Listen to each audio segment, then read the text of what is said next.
It was supposed to be a regular evening, one of those uneventful nights where you settle into the monotony of life and let the hours drift by. I had just gotten home from work, exhausted from another grueling day at the office. The air was chilly, with the first hints of winter creeping in. I remember thinking about how much I was looking forward to a quiet evening with Megan, my wife of 9 years. I had stopped by her favorite bakery on my way home, picking up a slice of red velvet cake, a little surprise to brighten her day. When I walked through the front door, the house was unusually quiet. Megan was standing in the living room, her back to me, staring out the window. She didn't even turn around when I said, "Hey, I'm home." Something felt off immediately. She wasn't the kind of person to ignore me, no matter how distracted she was. I set the cake box on the counter and walked into the living room. "Megan?" I said again, my voice softer this time. She turned slowly, her expression unreadable. Her phone was in her hand, and she quickly tucked it into her pocket like she didn't want me to see what she'd been looking at. Her lips pressed into a thin line, and she crossed her arms as if she were bracing herself for something. "We need to talk," she said, her tone sharp and distant. The words sent a chill down my spine. "What's going on?" I asked, trying to keep my voice steady. "Is something wrong?" She took a deep breath, her eyes darting away from mine. "I'm going out tonight," she said, "and I need you to understand that things are going to change." I blinked, completely thrown off. "Going out? Where? With who?" "It doesn't matter," she snapped, her tone harsher than I'd ever heard it. "What matters is that I need space. I need time to figure out what I want." The floor felt like it was crumbling beneath me. "Space," I echoed, my heart pounding. "Megan, what are you talking about? We're married. We've built a life together. What is there to figure out?" She didn't answer right away.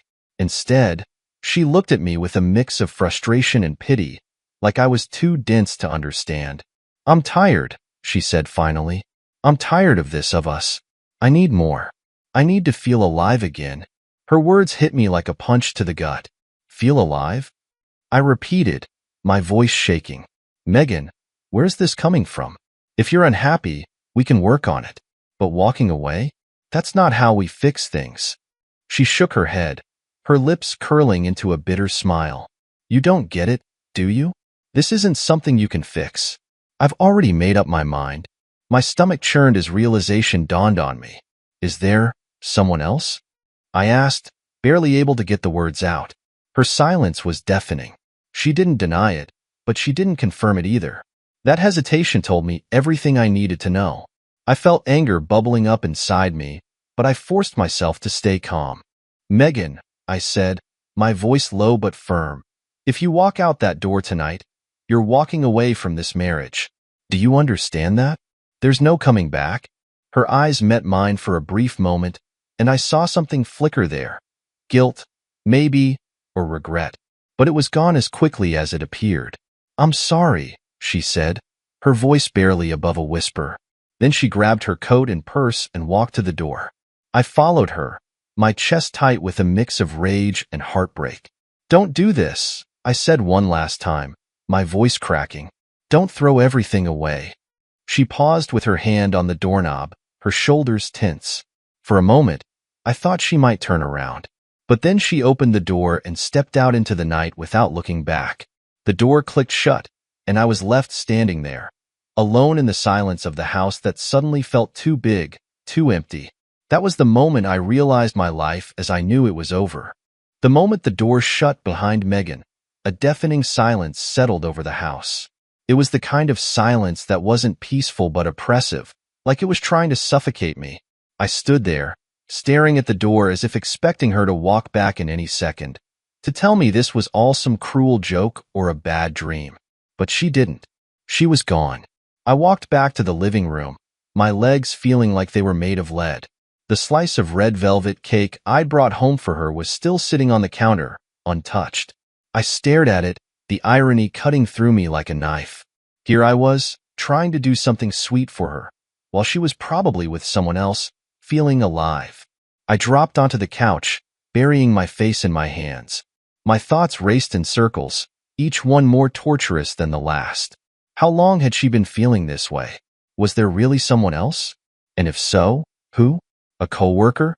Some guy she'd met online? The possibilities were endless, and each one was like a dagger to my chest. I reached for my phone, almost instinctively, and scrolled through our recent messages. There was nothing out of the ordinary, just mundane texts about groceries, bills, and plans for the weekend. But now, even the most innocent messages felt tainted. How many of them had she sent while lying to me, while thinking about him?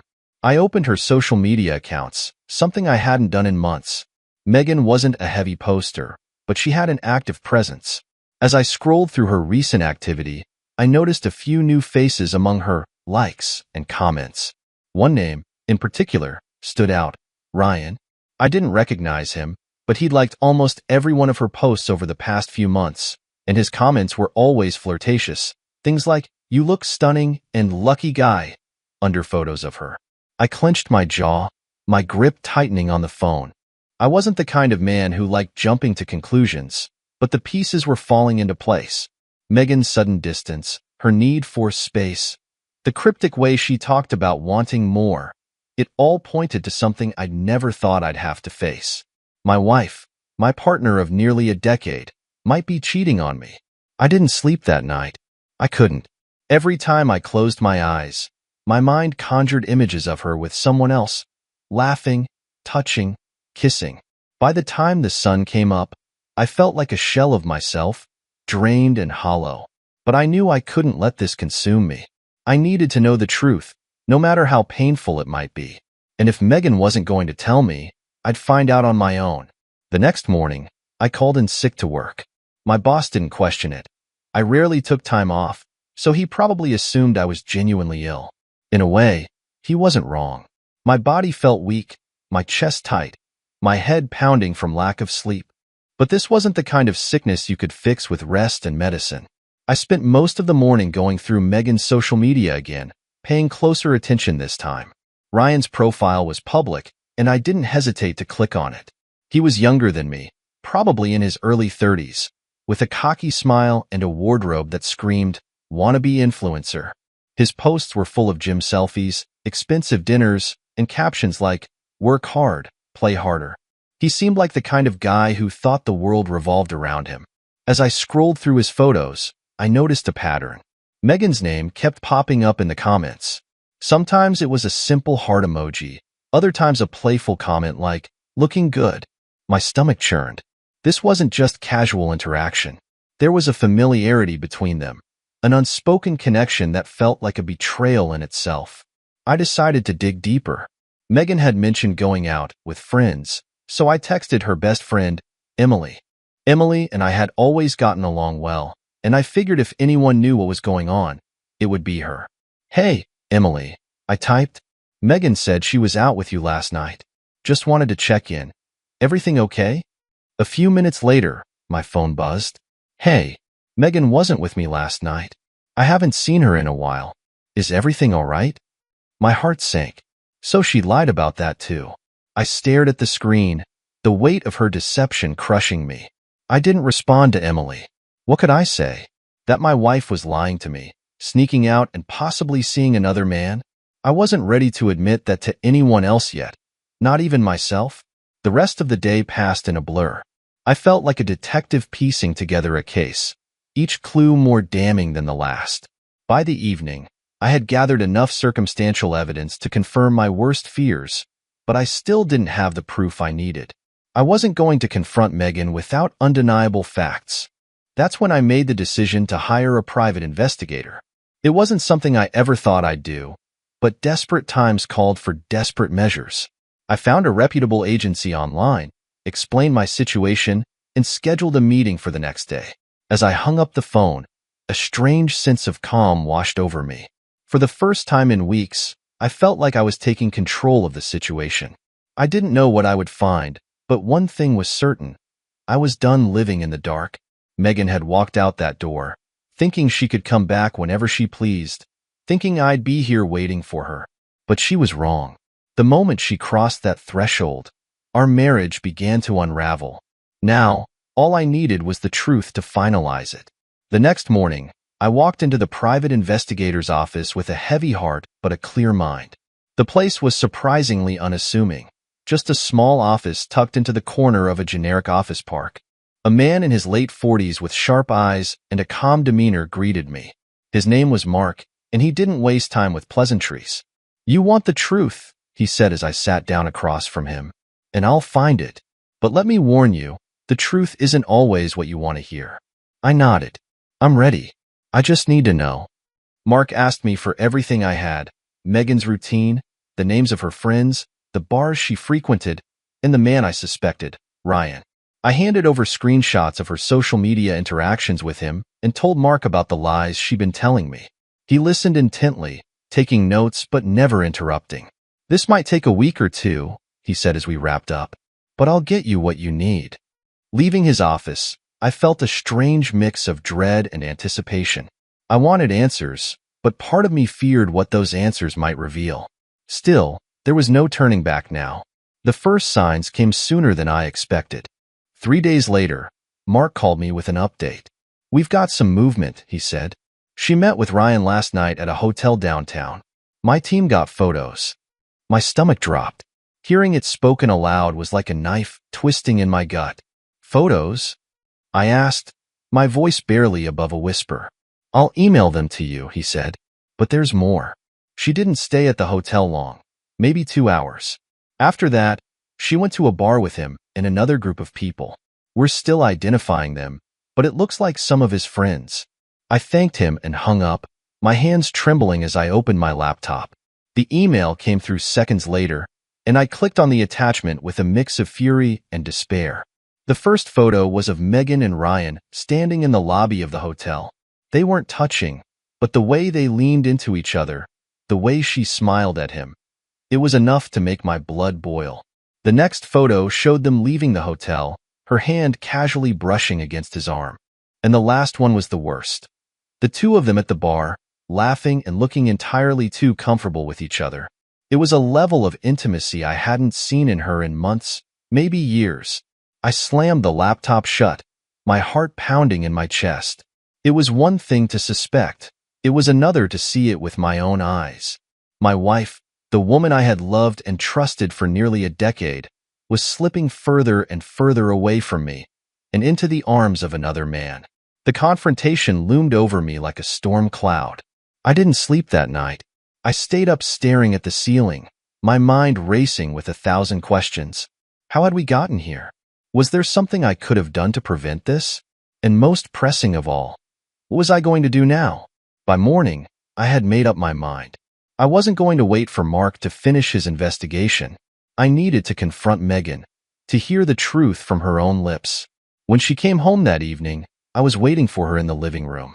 She seemed surprised to see me, probably because I wasn't glued to my work laptop like I usually was.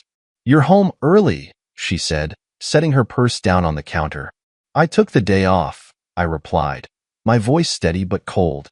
"We need to talk." Her eyes narrowed slightly, and for a moment, I thought I saw a flicker of guilt, but she quickly masked it with indifference. "What about?" I stood up, holding her gaze. "I know, Megan." Her face went pale. "Know what?" "Don't play dumb," I snapped, my voice rising. "I know about Ryan. I know about the hotel. I know about the lies." Her mouth opened and closed like she was searching for words, but none came. Finally, she said, "Have you been spying on me?" "Don't you dare try to turn this around on me," I shot back. "You're the one who's been sneaking around, lying to my face, throwing away everything we've built for some fling with a guy who probably doesn't even care about you." Tears welled up in her eyes, but I didn't feel sympathy. "Not this time." "I didn't mean for it to happen," she said finally, her voice shaking. It just did." I laughed bitterly. "It just did? That's your excuse? You've been stringing me along for months, making me feel like I was the problem, and now you're telling me it just happened?" She looked down, her tears falling freely now. "I'm sorry," she whispered. "I didn't know how to tell you." I shook my head, my anger bubbling over. "You didn't know how to tell me? How about this? You don't get to tell me anything anymore. I'm done, Megan. I told you the night you walked out that door. If you left, our marriage was over. And I meant it." Her head snapped up, panic flashing across her face. "You don't mean that," she said. "We can work through this. We can go to therapy." "No," I interrupted, my voice firm. "You made your choice, and now I'm making mine. This is over." She collapsed onto the couch, sobbing, but I didn't stay to comfort her. I walked out of the room, my heart heavy but resolute. This was the beginning of the end, and there was no turning back. I closed the bedroom door behind me, leaning against it as I tried to steady my breathing. The house was filled with the sound of Megan's muffled sobs from the living room, but I couldn't bring myself to go back out there. I had spent months trying to fix things between us, to bridge the gap that had been growing, only to discover that she'd been carving a path straight out of our marriage the entire time. I sat on the edge of the bed, my head in my hands, trying to process the whirlwind of emotions coursing through me: anger, betrayal, heartbreak, and a strange sense of relief.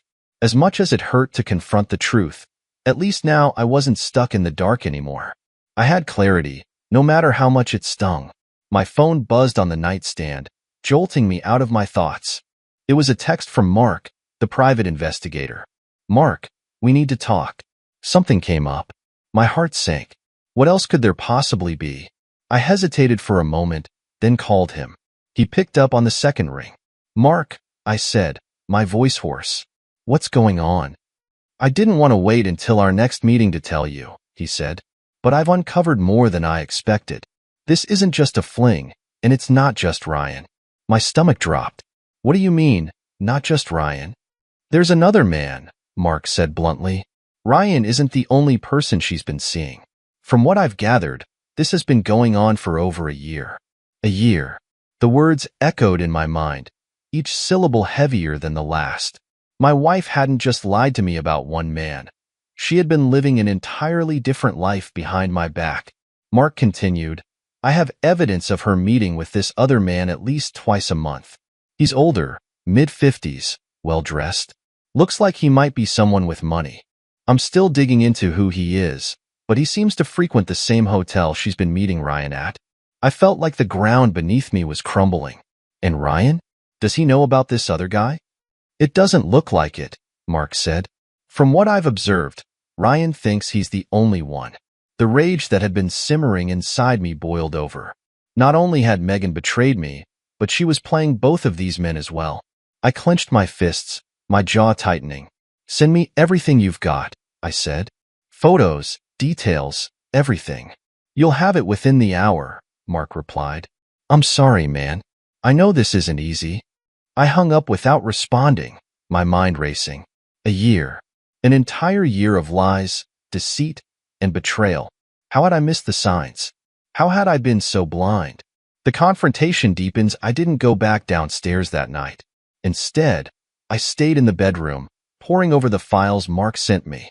There were photos of Megan with both men, her laughing with Ryan at a bar, her walking arm in arm with the older man outside the hotel. The timestamps on the photos were like knives to my heart, each one a reminder of how long this had been going on. The older man turned out to be someone I'd heard of, but never met. His name was Stephen Grant, a wealthy businessman who owned a chain of luxury dealerships in the area. I recognized his face from a few charity events Megan had dragged me to over the years. He was charming, polished, the kind of man who exuded power. And now, apparently, he was one of my wife's options. By the time Megan came upstairs, I had all the evidence laid out on my laptop. She hesitated at the door, her eyes puffy and red from crying. "Can we talk?" she asked softly. I didn't answer right away. Instead, I turned the laptop toward her, showing her the photos Mark had sent. Her face paled as she took a step closer, her eyes widening in horror. "What is this?" she whispered. "You tell me," I said, my voice cold and steady. "You've been meeting with Ryan, lying to my face, sneaking around, and now I find out there's another man? Stephen Grant? How long has this been going on, Megan? How many lies have you told me?" She sank onto the edge of the bed, her hands trembling. I didn't mean for you to find out like this," she said, her voice barely audible. "That's what you're worried about? That I found out?"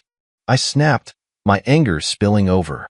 "Not the fact that you've completely destroyed our marriage? That you've been lying to me for over a year?" She started crying again, but I didn't feel any sympathy this time. I was unhappy, she said through her tears. You were always working, always too busy for me. I felt invisible. So your solution was to cheat on me? I shouted. Not just with one man, but two? You didn't even have the decency to talk to me, to tell me how you were feeling. Instead, you went behind my back and tore our life apart. She buried her face in her hands, sobbing uncontrollably. I'm sorry, she choked out. I don't know why I did it. I was stupid. No, I interrupted. You don't get to play the victim here, Megan. You made your choices, and now you have to live with them. I stood up, grabbing my phone and keys. I need some air, I said, heading for the door. Wait, she called after me. Where are you going? I turned to face her, my expression hard. I don't know, but I know one thing. You're not the woman I married, and I don't think I can ever forgive you for this. I didn't know where I was going when I walked out of the house that night. The cold air hit me like a slap, but it wasn't enough to clear the storm in my head. I got into my car and started driving, the city lights blurring past me as I tried to process everything. The woman I had loved, trusted, and built a life with had been living a double life, and I was the fool who hadn't seen it coming. I ended up at a quiet park on the edge of town. It was deserted, the faint glow of streetlights casting long shadows across the empty benches and playground equipment. I sat down on one of the benches, my head in my hands, and let the reality of my situation wash over me. Two men, not one, but two. How had Megan even managed to keep it all straight? Did she schedule her lies, her rendezvous, her excuses? The thought made my stomach churn. I wondered if either of those men knew about the other. Was Ryan just another pawn in her game, like me? And what about Stephen Grant? He seemed like the type of man who wouldn't tolerate being second to anyone. Did he know he was sharing Megan's attention with someone else? I stayed at the park for hours, long after the cold had seeped into my bones. By the time I finally made my way home, it was nearly dawn. The house was quiet when I walked in, the kind of silence that felt unnatural, heavy. Megan wasn't in the living room or the kitchen, but I could see the faint glow of a light coming from our bedroom. When I opened the door, I found her sitting on the bed, clutching a framed photo of the two of us from our wedding day. Her face was pale, her eyes bloodshot from crying. For a brief moment, I felt a pang of sympathy, but it was quickly buried under the mountain of betrayal I couldn't ignore. You're still here, I said coldly, closing the door behind me. She looked up at me, her eyes pleading. I didn't know where else to go, she said. This is my home too. Not anymore, I replied, crossing my arms. You made sure of that when you decided to share it with other men? Her lip trembled, but I didn't soften. I know I messed up, she said. I don't expect you to forgive me, but I need you to understand that I never stopped loving you. I let out a bitter laugh. Love? That's what you call this? Do you think love is lying, sneaking around, betraying the person you promised to spend your life with? I was lost, she said, her voice breaking. I was unhappy, and I didn't know how to fix it. I thought maybe if I found something else, something exciting, I'd feel whole again. And did you? I asked, my voice sharp. Did they make you feel whole? Was it worth tearing us apart? She didn't answer, which told me everything I needed to know. The first steps of moving on. I didn't sleep that morning. Instead, I went straight to a lawyer's office as soon as they opened. I wasn't sure what I expected, but the lawyer, an older woman named Claire, was calm and direct, which was exactly what I needed. You've been married for 9 years, she said, flipping through the paperwork I'd brought with me. Do you have any joint accounts, assets, or debts? I nodded. We have a mortgage, a savings account, and a few investments. Most of it is in my name. Claire raised an eyebrow. That's good for you. But you'll need to gather all financial records, proof of income, and anything else that shows the assets you've contributed to the marriage. I've also hired a private investigator, I added. He has evidence of her affairs. Claire's expression didn't change. Infidelity doesn't always have a significant impact on divorce settlements, depending on the state. But if you want to pursue fault-based grounds, the evidence could help. The conversation was sobering. I had always thought divorce was a simple matter of signing papers and moving on, but it was clear that this process would be anything but simple. Still, I was resolute. I wasn't going to stay in a marriage built on lies. The final blow when I got home later that afternoon, Megan was waiting for me. She looked like she hadn't slept, her hair disheveled and her face pale. "We need to talk," she said, blocking my path to the stairs. "I don't think we do," I replied, brushing past her. "Please," she said, grabbing my arm. "Just hear me out." I sighed, turning to face her. "Fine. Say what you need to say." She took a deep breath, her hands trembling. "I've been talking to Steven," she admitted. "I told him about us, about what's happening. He wants to help." I stared at her, dumbfounded. "Help?" I repeated. "The man you've been cheating on me with wants to help? Are you kidding me?" "He doesn't want to see me struggle," she said, her voice wavering. "He said he'd cover the mortgage and any expenses I might have during the divorce." I couldn't believe what I was hearing. "So that's it?" I asked. "You're running to him now? Letting him take care of you, while you leave me to pick up the pieces of the life you destroyed?" Her silence was all the confirmation I needed. "Unbelievable," I said, shaking my head. "You're not just a liar, you're a coward. You couldn't face what you've done, so you're letting someone else clean up your mess." "Mason, please," she begged. "I made mistakes, but I don't want to lose everything. Can't we figure this out?" I looked at her, my anger simmering beneath the surface. "We already have," I said. "You made your choice, Megan. Now, you'll have to live with it." I turned and walked upstairs, leaving her standing there alone. I didn't know what the future held, but one thing was certain. I was done being the man who let her walk all over him. The life I'd built with Megan was over, but for the first time in a long time, I felt like I was finally taking back control.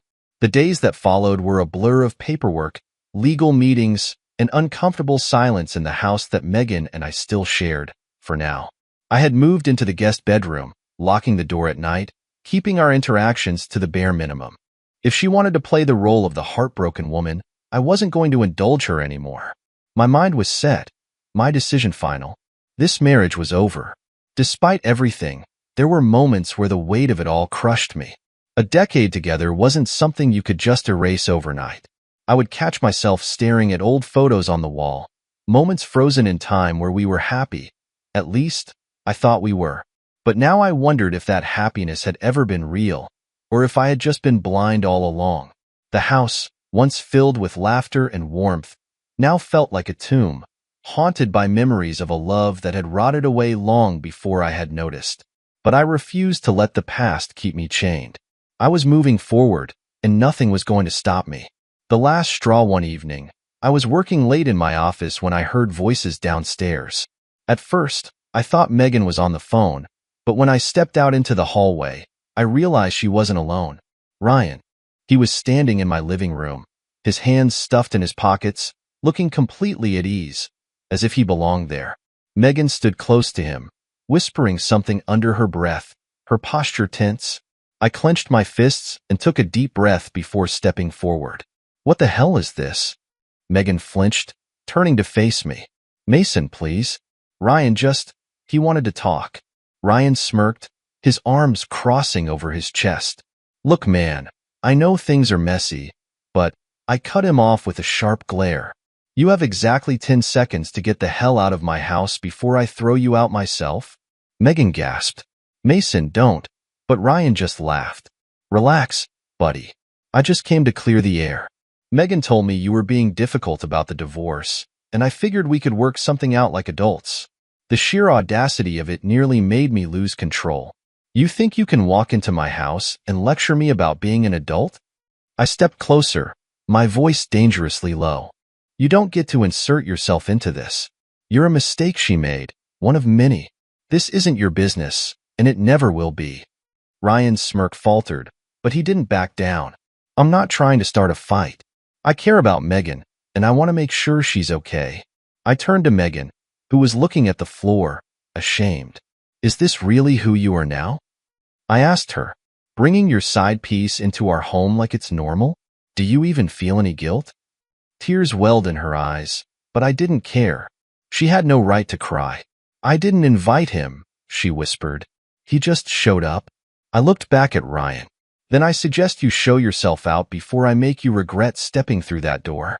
For a moment, I thought he was going to push his luck, but something in my expression must have told him I wasn't bluffing. With a final sneer, he turned and walked toward the door. Whatever, man. You're not worth the trouble. I waited until I heard the door shut before turning back to Megan. She was still standing there, her arms wrapped around herself, looking small and fragile. I don't know why you're still here, I said, my voice cold. You and I both know where this is heading. She sniffled. I don't have anywhere else to go. I scoffed. That's not my problem anymore, Megan. Call Steven. I'm sure he'd love to play your savior. Her face twisted in pain, but I didn't care. She had made her choices, and now she had to live with them. The breaking point that night, I called my lawyer and told her I wanted Megan out of the house immediately. Claire, ever efficient, assured me she would expedite the process. The next morning, she sent over the paperwork, making it clear that Megan had no legal right to stay in the house once divorce proceedings were underway. When I handed her the documents, Megan's face crumpled. You're really doing this, she whispered. I looked her dead in the eye. You did this. Not me. She didn't fight it. She packed her bags in silence, and I watched as she loaded them into her car. There was no dramatic goodbye, no last-minute pleas for another chance. She knew there was no saving this. As she pulled out of the driveway, I felt something unexpected, relief. For the first time in months, maybe even years, I felt like I could breathe again. As Megan's car disappeared down the street, I stood at the front door, gripping the frame as if I needed the support. The house was silent. No more tension, no more lies hovering in the air.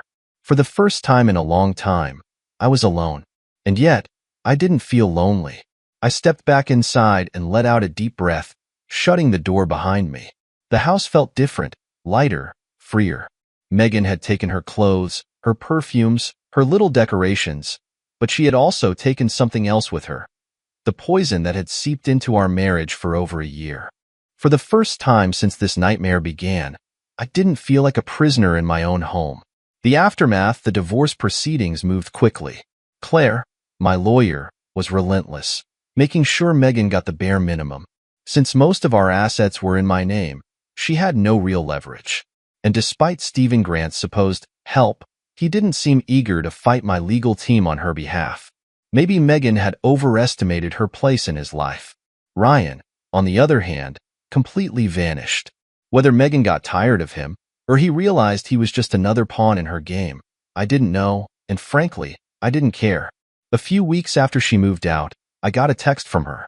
Megan, I just want to say I'm sorry. I know I don't deserve forgiveness, but I never wanted to hurt you like this.